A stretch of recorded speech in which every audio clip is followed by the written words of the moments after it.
everybody. Good to see you again. I was just in earlier today, so I'm in the same periwinkle as I was earlier. Oh, just a moment. Let me get on more lights. There we go. That's better. All right. Today I wanted to talk with you about your relationship with a specific helper in mind. And it's kind of the helper that's a little bit helming the ship. And that is your family doc or your pediatrician. Your pediatrician is the person who follows your child from the day they arrive on the planet, right? And they are skilled and excellent screeners. When you bring your child in for their well checks and their schedule of medical follow-up, and they make sure that the hearing screening's done in the hospital, and they're making sure all the boxes are ticked. And when they come in for their appointment with their pediatrician, your child is often getting a neurological screen, they're getting a physical examination, they're getting blood tests when they're required for.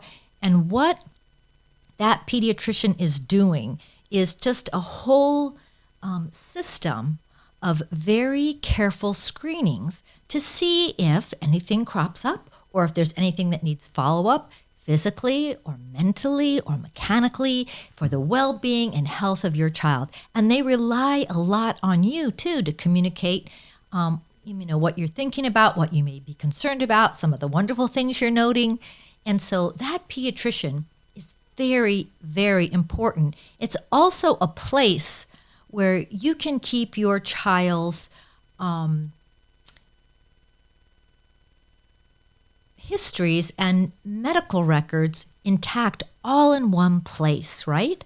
What I see happen sometimes is a parent, maybe with their late talker at one therapist or another clinic, and they may get a recommendation. Well, have you ever thought about doing an MRI? Have you ever thought about some imaging? Have you done this kind of blood test? I know about a lab in Great Plains, or maybe you should get a screen for this or a screen for that. And sometimes, parents will go out independently and arrange to have those kinds of procedures done on their own without a referral from a pediatrician. And what I would say is those kinds of medical and physical decisions, or the person most qualified to advise you on those things, is your pediatrician, with your input and with the input of the therapists and other specialists with whom your pediatrician probably referred you to in the first place or made you aware of in the first place.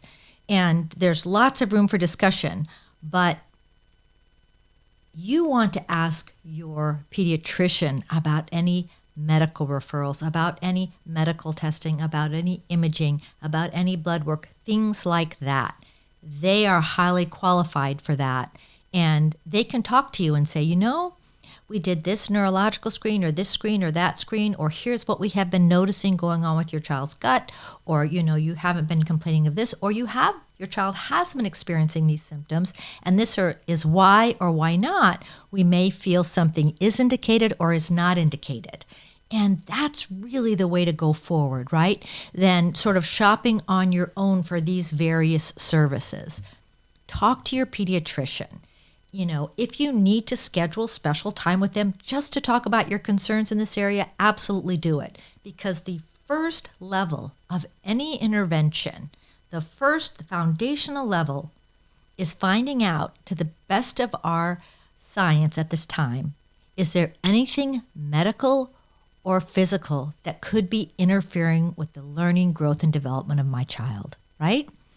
And before I close, I'm going to say one more thing. You can see from what I just discussed about your pediatrician that is a very, very important relationship. And as are all the relationships with your helpers, they need to be trusting. But this is sort of a fundamental one. And it just underscores the importance of you having a quality, trusting relationship with your pediatrician, where you feel you can communicate, where you feel you can be heard, where you feel like you understand what they're saying to you and you respect it and you feel listened to by them. And there's all sorts of ways for us to be human on this world. So there's different personality types, there's different interaction styles. So please, please, please take the time, use those parent-only appointments, and take the time to settle on a pediatrician who meshes with you and your family and your child. And if you find yourself in a situation where, it just doesn't feel like a good fit with your particular medical health provider, your pediatrician, it's nothing that should be taken personally on either side of it. If it's not feeling right, look for one that does feel right and do it now, even before there might be any eminent reason for that. You're always going to be happy in those times when you really are depending on that sound medical advice to inform you that you have a pediatrician, a helper in your pediatrician that you trust, that you feel good about, and that you can have a frank conversation with.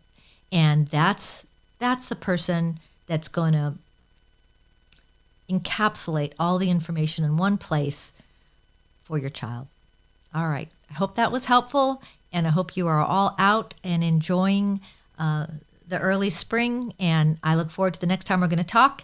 And I think I'll start turning off all these lights in here, and look forward to the next time I see you. All right. Bye-bye.